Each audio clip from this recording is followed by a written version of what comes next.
Welcome back to another episode of the After the Snow podcast. I'm your co-host, Dave Mays, and alongside with me every week is my co-host, Freeway Rick Ross. What's up, What Rick? up, Dave? It's good. It's good. It's good, man. Yeah, man. Another week. Yes. Things are moving along. We into the getting into the fall, the summer. You know, we just had Labor Day, so summer's officially over, I guess. And yeah, this economy though, man. That's the thing right now. Everybody is on the economy. Where is this economy going? Yeah, money, that's a big money tight out here, boy. Yeah. Hard to come by. Yeah, there's a lot going on with these, I guess, the midterm elections coming up, and everybody thinking about who's gonna run for president in 2 more years, and same old stuff, I guess, that we've been seeing. Are they going forever. to indict Donald Trump? Is he going to jail? Or, so much, man. Yeah, man. But other than that, looking forward to this fall, closing out this year strong. I know we all got a lot of things everybody's, I'm sure, been working on all year, and now's the time to really just kind of focus in, try to get everything you want accomplished before we hit the holiday season, which is, be on us before we know it. Yeah. Yeah, you're absolutely correct. And this time is just flying by, man. Yeah. I want to shout out our producer, Tarek Ross, man. We don't give him his props enough on the show. And, he's always there for us wherever, whenever, and helping us make sure we get the show to you guys every week. So big shout to Tarek Ross, producer. No doubt. And we might be kin too. Exactly. Yeah, we had the white party last weekend, man, down in Marania, Mississippi. Okay. Yeah. The turnout wasn't the greatest, but we still had a good time, and the people that was there, we made the best of the situation. It was a meeting for my man Galen's new golf course that he brought me in on. So they set it out, man. It was definitely a beautiful place. Everything was well, man. So did that this weekend. My truck ran last week for the first time. Headache got the headache, man. You wouldn't believe what they did. They sold me some bad tires. Started this chain event. They sold me some not bad tires, but the wrong size tires. Put the wrong size tires on my trailer. The guys get to the middle of nowhere in Arizona and have a blowout. And it just went downhill from there, man. One flat after the next, another one. I'm putting new tires on there. I put like 12 new tires on the trailer, and they blew them all out. One roadside service cost me $1,500 a day. Oh man, so are you back up and running now? Yeah. We figured it out, finally that they were putting the wrong size tires on. But, it just goes to show you when you don't do your homework, and when you count on other people, to do something for you, you can get caught with your pants down. So, lesson, pay attention to what you're doing, to small details. There's a few numbers on those tires made a big difference. Yeah, before we get into the show, also, I want to do it up front. Just make sure everybody is following you on Instagram. I know it's one of your main platforms at Freeway Ricky. Yes. You've been posting a lot of interesting stuff. Lately I've been, noticing, of course, all your travels and your speaking and activism and all that kind of stuff all over the country. But also there was some other nice video content you put up this past week, if I remember correctly. So yeah, we try to stay up to par. Man, it's so much competition out here. That you have to constantly look to rebuild yourself. Matter of fact, next week, Dave, I'm going into a prison. It's going to be my first time getting paid to go inside a prison and speak. So, Oh wow, where's that at? Boston. I'll be in Oh wow, Boston, Massachusetts next week. state prison or State, yes, state. yeah. They're thinking about giving me a contract to do it all the time, which I Oh hope they wow, do. I could really help those guys in there. I yeah, I could believe definitely, that. I could definitely show them how to do their time Yeah, without getting in trouble and getting out. yeah, yeah, You know? man, that's great. I hope that goes well. Um, so yeah, follow Freeway Ricky on Instagram. If you want to follow me, it's at the Real Dave Mays, and hopefully all you guys are following at Breakbeat Media, which is our network that we're part of. We've got the Cornbread TV starring Funny Marco. We got Top Billing with Bill Bellamy. Of course, we got Don't Call Me White Girl. We got Trapping Anonymous and more programs coming under the Breakbeat umbrella. So definitely follow us as well. Um, that being said, let's talk about Snowfall. That's what that's what we do around these parts. At least most of the time we talk about the TV series. We're back in season 2. We just watched episode 8, which is called Surrender. Um, and yeah, it's a lot going on. You said this is one of your favorite episodes, Rick. Yeah. Well, I mean, and the reason I say that because I'm a realist. I like real stuff, and when TV shows, one of the reasons I don't watch TV is because it gets too unreal. When it's unreal, I don't really like it. Um, Most of the stuff that I watch on TV is documentaries, history, things that I can get something out of. I don't really like just watching TV to be entertained. I'm not a person that's looking for entertainment. So when I watch the show, I'm watching the show for authenticity, for realness, facts, things like that there. So this show, with some of the things that happened, I know that they weren't real, but they were close to what I would visualize as being something that was possible. What are some of the things that stood out in this episode to you? Um,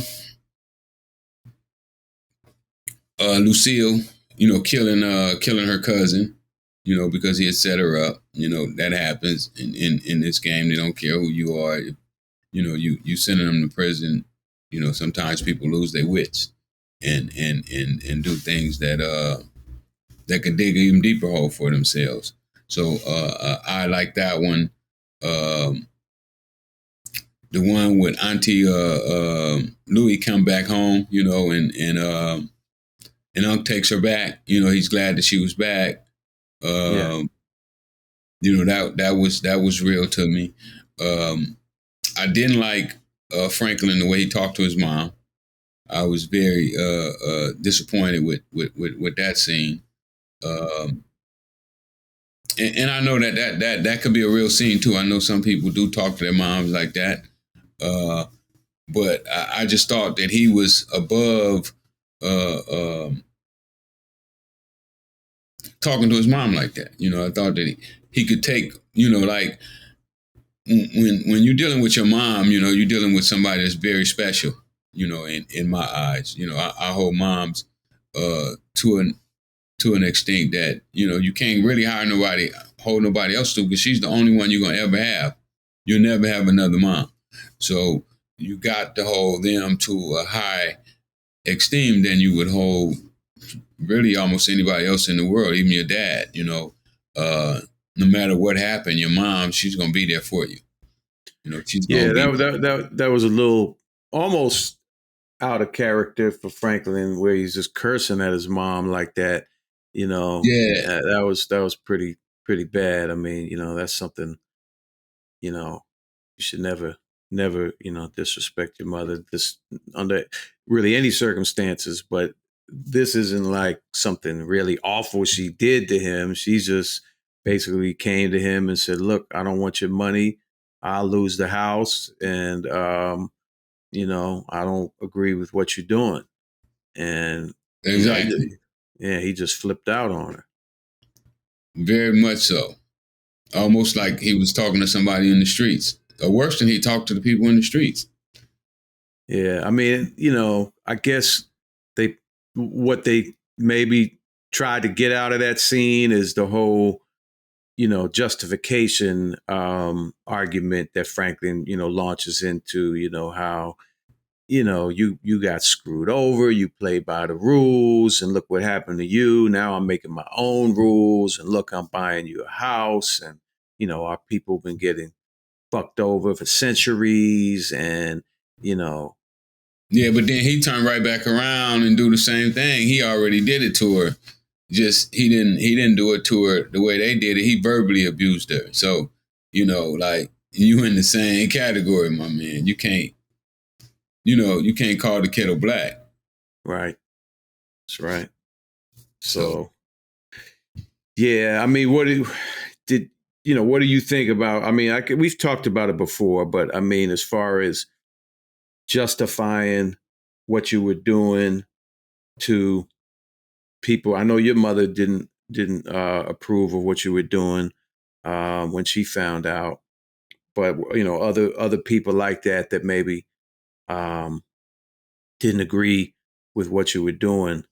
How did you handle those situations, and were those the kind of rationales you had in your mind, as far as what you Well, were doing? if anybody didn't agree with what I was doing, you get away from them. You just don't see them. Out of sight, out of mind. So, which was very few. I'm going to tell you that right now. It was very few of them that didn't agree. When my mom put me out the house, everybody tried to take me in. Like, oh, come stay with me. Come stay with me. Because, at that time, I never had an apartment or a house or anything. So I didn't really know what I was going to do, but I had $100,000 or more, and I was probably generating $2,000 or $3,000 every day. And a nice portion of that was profit.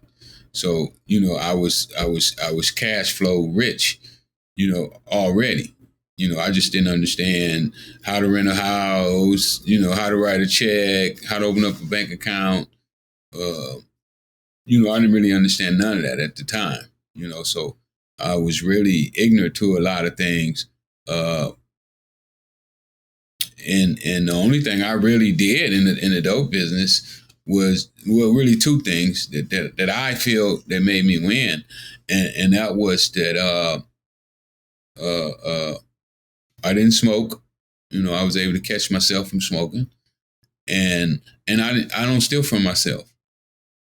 I don't take money out of the pot that I know is my re-up money. I kept my re-up money, and most people can't keep their re-up money. They can't stand to see 5,000, 10,000, sitting there, with nothing to do with it. And I was perfectly fine. I'm perfectly fine with having money, just sitting around. Okay. So yeah, just kind of like keep away from those people that don't agree, so you can kind of just not have to maybe deal with it. I deal with their issues, not hear what they felt your life should be. Yeah. They're always giving good advice, and I agree now that the advice they gave me was the best advice that I could have got. It was one or two people who gave me that advice. Great advice. I wish I would have listened to them. But sometimes you got to learn the hard way, and for me, my mom always said I was hard headed. So. So when you first, like you were saying, you weren't familiar with renting houses and doing bank counts and stuff. So did you kind of just figure that out on your own through trial and error, or did you have anyone that really helped you kind of begin to learn all that stuff. Well, Dave, you know, money buys you whatever you want in this world, pretty much. You know, not everything, but what that don't buy, you know, you just use a Visa or MasterCard and you good. No, you don't know, but money buys you knowledge. You know, when people know you got money, they come around. You know, and when they come around, they have to bring something to the table. You know, like when you come to the table and you want to eat and you didn't bring nothing. You know, you just showed up here, like so when they come, you know, they come with something. Now you got to figure out, you got to cipher through all of this stuff and figure out what's good and what's not good. You know, who bullshitting and who not bullshitting, because not only do it bring the deals, but it also bring the bullshit as well. Yeah. And one of the things that I found out about people is they don't mind stealing from drug dealers. Legal people don't mind stealing from drug dealers. You know, they'll take their money and lie to them and cheat them and all kind of stuff. You know, it's crazy, unbelievable. Yeah. I want to go back to one of the other things you mentioned and talk about what happens in this episode with that, which is Pedro. You know, like you said, his cousin Lucia kills him because she found out he was a snitch. Now, you know, the tables are turned. She gets, they get raided by the DEA. Right after she kills Pedro, she's calling Oso and letting him know everything's got taken care of. And they raid the warehouse and arrest Oso. And you know, he's not talking or nothing. First, Lucia doesn't kind of, you know, cooperate, but then she decides to turn herself in for some reason. And you know, so they're now, her and Oso are now being held by these DA agents. And basically they're like, I guess her plan is, I'm going to tell on Teddy and his brother, because that's who the DA people say they really want. And I'm going to tell on them, you know, fuck them white boys. You know, her and Oso end up going along with the idea that they're going to set up Teddy. And even further, then as the episode goes on, then she just jumps in and agrees to set up Franklin when he calls.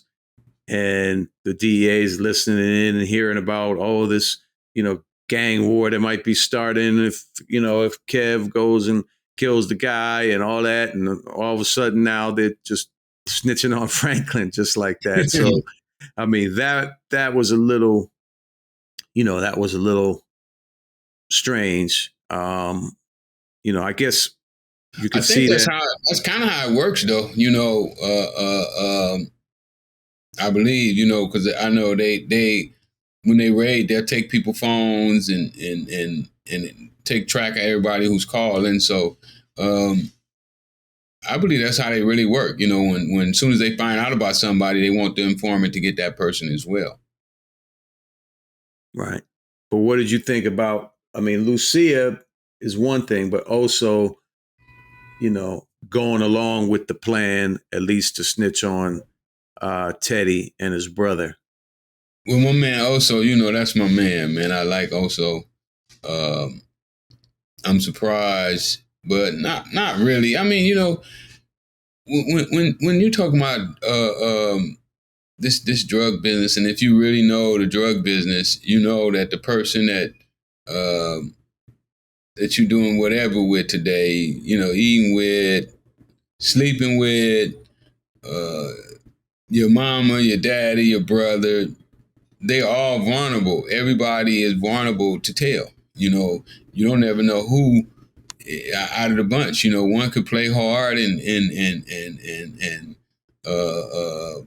you know, be a killer, and they still will tell. You know, I mean, I've saw so many different people coming there who turn, you know, to informants that is crazy. So. Okay. So you could see also doing that at this time. Yeah, and then with different cultures too, like, some people say it's okay to tell on this group, You Hmm. can tell on them that's not really snitching, or you can tell on, on blacks it's not really snitching. So, like Danilo didn't feel that it was snitching by setting me up. Really? People didn't treat it the same way. No, they don't treat it the same way. Huh. How did you get to feel that way about him, or learn that about him, that he didn't think of it as snitching? Some was said in the papers about that he just told on blacks or something like that. Mm. He had told somebody over in Nicaragua, or maybe it was on a tape or something. But it came up in the paperwork that when he explained to his Nicaraguan counterparts that uh, um, he only told on the blacks. Mm. So. Well, since we're talking about Danilo, I think we could talk a little bit about what goes on with Teddy and the CIA in this episode, because that's a big part of the episode. Teddy has found out that he's under investigation by these DEA people. He's trying to spook them. That didn't quite work. So he flew off to DC, left his brothers with the Colombian guys who kidnapped his brother, and not treating him too well. We come to find out, but Teddy goes off to DC, and he's trying to get in touch with his old boss. He's no longer there. He's freaking out. Eventually, he gets his baby mom's attention, and she doesn't want to help him until he finally is like, well, I'm just going to go AWOL and just start telling everyone about all this stuff the CIA is doing. And she relays the message, and a guy shows up to meet with him. And ultimately, he gets the assistance where the CIA guy agrees he's going to make the call to the DEA and have them squash the whole investigation. So, Teddy's obviously relieved that that's going on, and but there's a term that they used in there that I made a note of and wanted to bring up, which is key to like your whole story, I think, and that was the term plausible deniability. Um, so Teddy, in the conversation with the CIA guy that he's having there, is like, they're talking about, well, how they're going to handle this, and they're going to have to destroy his prior records of dealings with the prior boss, and they're going to have to, downgrade his security clearance, different things. And Teddy's like, yeah, anything, to give you guys plausible deniability. So plausible deniability, that is basically saying that, you have a scenario that you can plausibly deny any knowledge about, because there's, it's like, and this is why I say it's your case, because in a lot of ways, everybody knows that the CIA was involved in, the transportation and sale of cocaine into, you know, America, into Los Angeles, into Black communities around country. Um, but they've always denied it. They've never actually admitted it. There's, a lot of evidence, and it's like all the pieces are right there, and it's pretty obvious to see, what really happened. But they've maintained plausible deniability by, covering certain tracks to make it to where there's no, you might think that, but you can't prove it. And we have a credible way to take a position that, hey, we really didn't know about this stuff. So that I thought was an interesting topic for us just to talk about for a few minutes.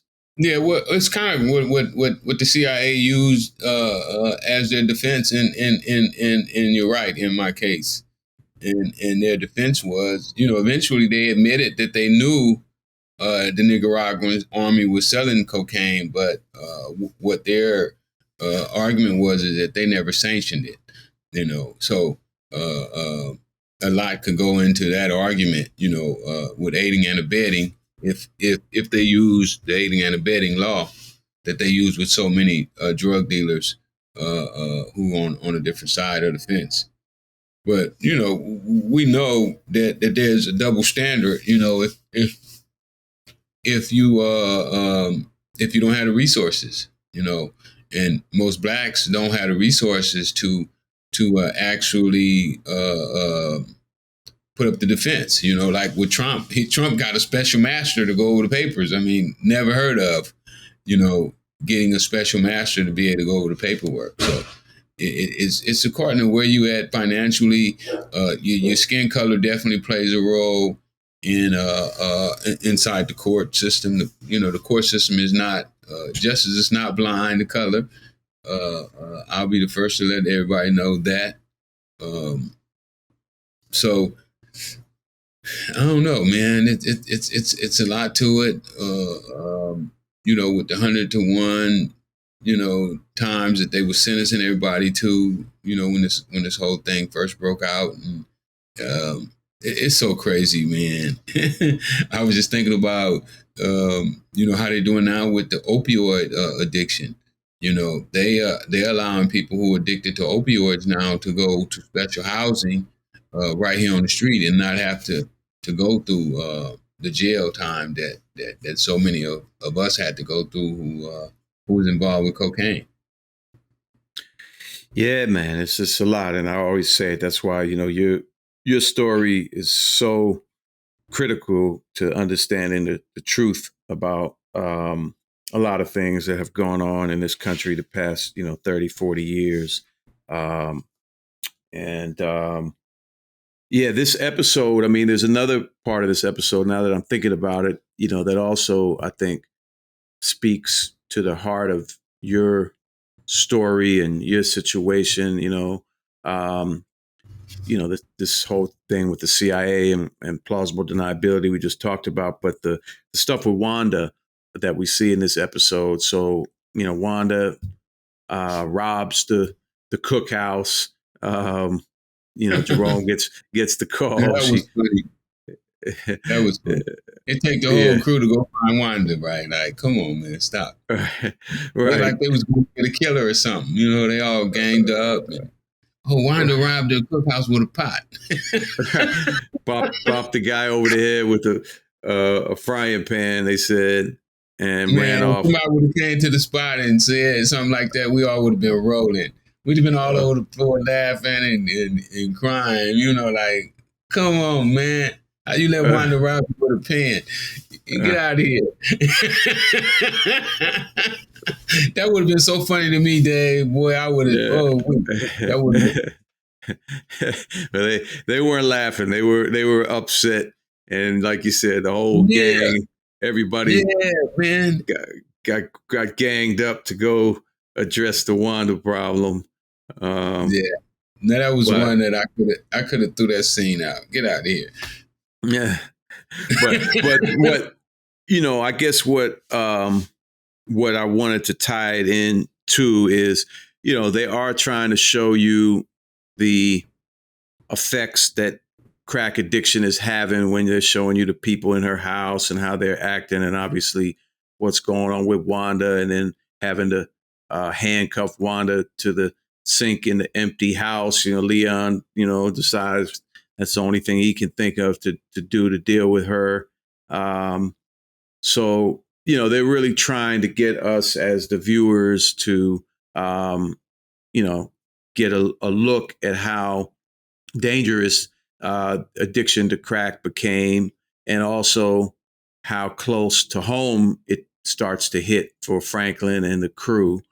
And we've talked about that a little bit before, but I think that's a big part of your story is just tied all the time to the proliferation of the crack epidemic and the damages that addiction, caused.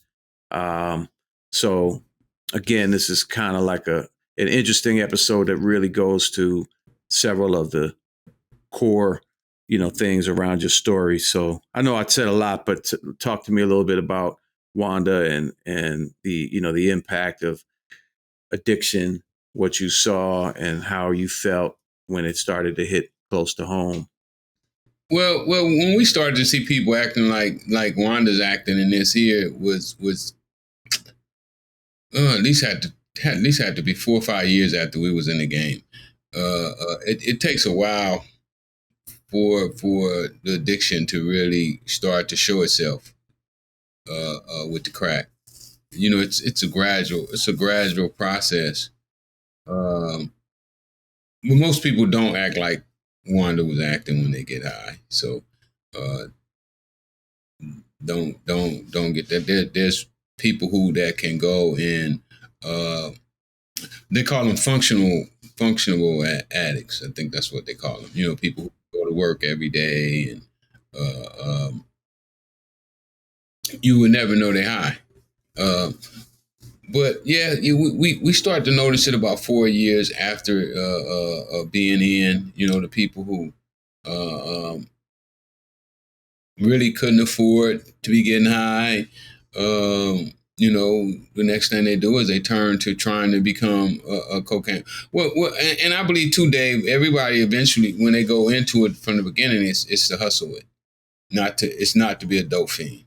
Most people go into it to hustle the drug, and it's very easy to be persuaded to try it. Just test it, just see what it's like.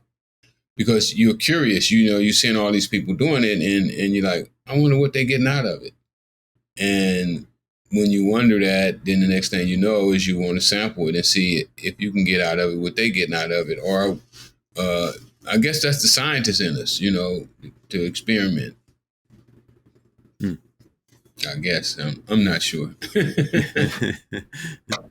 All right. So there's another thing I wanted to ask you about, which is, well, it starts with Franklin in the beginning taking Leon and Kev to the houses he bought for them and surprising them. Here's the keys to your new cribs.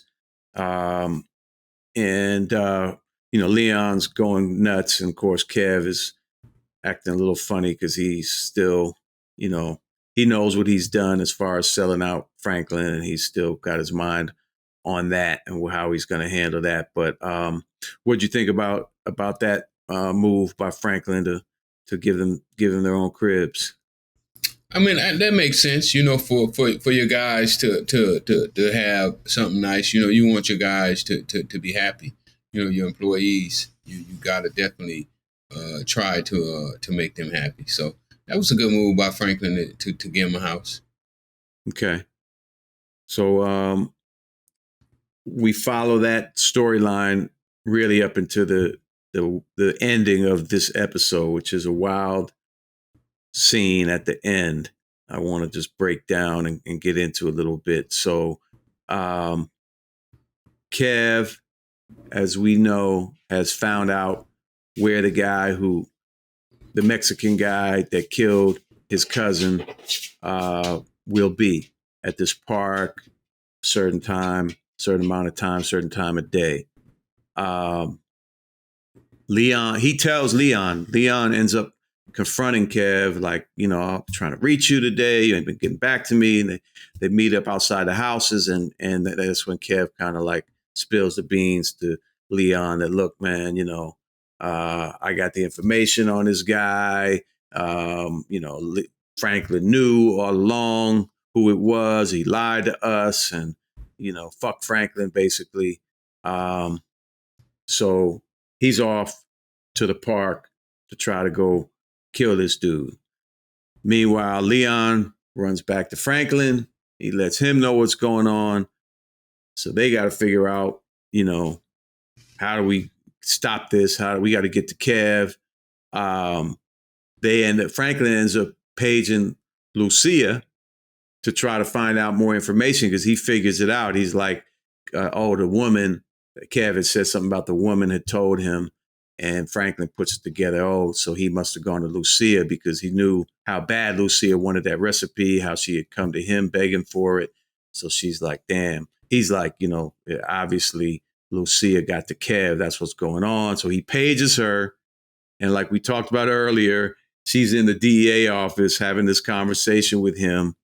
But it results in Lucia getting in the car with the DEA agent lady to drive down to the scene of this thing, basically by themselves with no backup and nothing.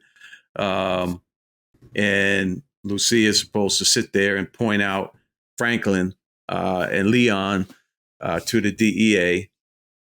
Franklin does find out from her where this is going down, so him and Leon rush down there and pull up just as Kev is getting there and about to go take care of his business.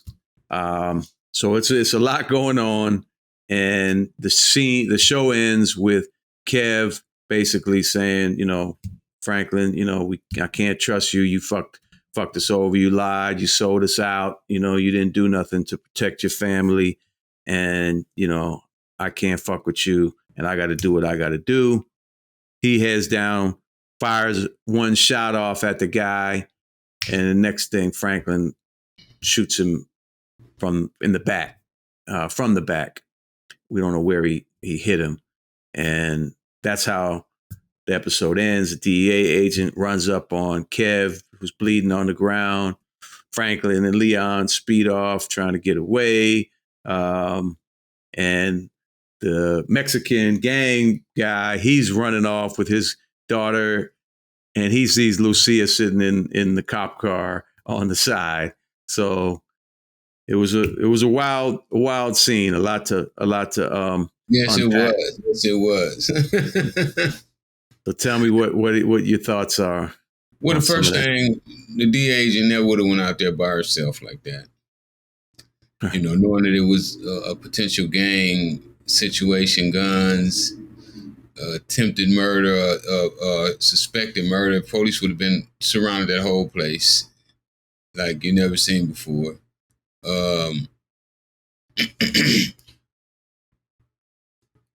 don't know, the one with Franklin and Kev. I guess that could have been possible that he would shoot Kev to stop him from just so much stuff that just adds up, man. It gets to this like it's just like too much, too Hollywood, too many coincidences. Just a little overboard on those. Some exciting scenes though, it definitely stuff that will keep the audience, on edge. But I just think that it's too far-fetched, to be real life. Okay. Yeah, definitely. The whole Lucia just driving down there with the DA, two of them by themselves. That was crazy. Yeah. And you're talking about a major cartel bus, I don't know, just not normal DEA agents. When they busted us that time, when we were trying to buy the 100 keys from them, man, it had to be 40 cops. And they were laying down in seats and in vans and, like, I just see that whole park, the whole park being surrounded with undercovers and so forth. Yeah. So, we got a lot of questions, on our mind as we close this episode out. Teddy's on his way back home. He's, going to save the day by getting the DEA pulled off the case. So we don't know how that's going to play out. Where's that going to lead? Remember, he's feeding the DEA the Colombians. Right. So he's giving them up. Yeah, he's giving the Colombians up. Yes, he already told them that they got some Colombians, some Cali cartel. Yeah. Cali cartel bosses. Yeah. So he's gonna basically turn them in, get them set up. But where's that going to leave Lucia? And also, where's that going to leave you know, Franklin and the guys. You know, it's a lot of interesting things heading into the last 2 episodes. This was number 8, so we got 2 more before the season's over. And what's going to happen with Kev? Like, you know, we just see him, you know, bleeding with the DEA lady over him, so we don't know what's going to happen with him and how that's going to play out. So, Well, we know he got attempted murder already. Sure. For shooting at the guy with all the kids, maybe 3 or 4 attempted murders. Mm-hmm. You know, because each one of those kids, everybody that was in that direction, you know, was, you know, could be considered attempt on them. So yeah. And I think she saw him shoot, didn't she? I don't know for sure, but they didn't really say. But she had to see something because she ran right to him as soon as Franklin shot him. Yeah. So, man, lots to look forward to. We got 2 more episodes before we can close out season 2. So we'll be back next week with After the Snow. Talk to you guys about what happens next and what else is going on in our worlds. As always, appreciate you guys joining us for the ride and, you know, listening to what we got going on, what we think about all this stuff. You know, shout us out. You know, go on Breakbeat Media, at Breakbeat Media. Go on Rick's page or my page. Send us some, you know, little comments. Yeah, send me some comments. We'll check them out. Let us know anything you might want us to talk about. You know, I'm looking for a rap artist too, man. Help me find somebody. I know you found some of the biggest guys in the business, man. Okay. I want to get into the music a little bit. Okay. I thought you had an artist. We're talking to a few people. But I know you done help find some of the biggest ones in the game. You know that game like nobody else. No doubt. That story is going to be told soon too. Unsigned Hype, 8-part podcast documentary series coming your way. We're almost done with it. We're going to announce the release date, but it's going to be an incredible story to tell of how myself and the Source discovered Biggie, Common, DMX, Mobb Deep, Eminem, Capone Noriega, Jay Electronica, and many, many others through the Unsigned Hype column. So stay tuned for that. I knew that magazine was going to do some big stuff when I first saw it, man. The 2 pages. Yeah. I was like, this thing going somewhere. Well, I hope you have that same feeling about Breakbeat. You know? I hope you're right. Breakbeat already going, man. Yeah. You got Marco. He can't stay off the internet. He's always trending, man. Every time I flick my page on there, Marco is. Yeah, man. Yeah, he's doing his thing. He's heating up right now, man. You did good with Marcos. Yeah, well, we got a great lineup, man. I think all of our talent and our shows are incredible, and I think they're just going to keep growing. So yeah, we are doing well, but you know, I hope Breakbeat will continue to grow and have a kind of impact that the Source once had, you know, in the future years to come. So appreciate you. I appreciate it. I got to run by you too, but I've been so damn busy, Dave. I don't even get to. It's crazy, man. It's been just crazy. You know, all next week, Echo just tell me I'm going on next week. I'm like, man, don't I get to stand at LA for a day or 2, you know, go play some tennis with the kids. Right. But yeah, I got some stuff I want to run by you too. Okay. I'll get some time. Okay, let's do it.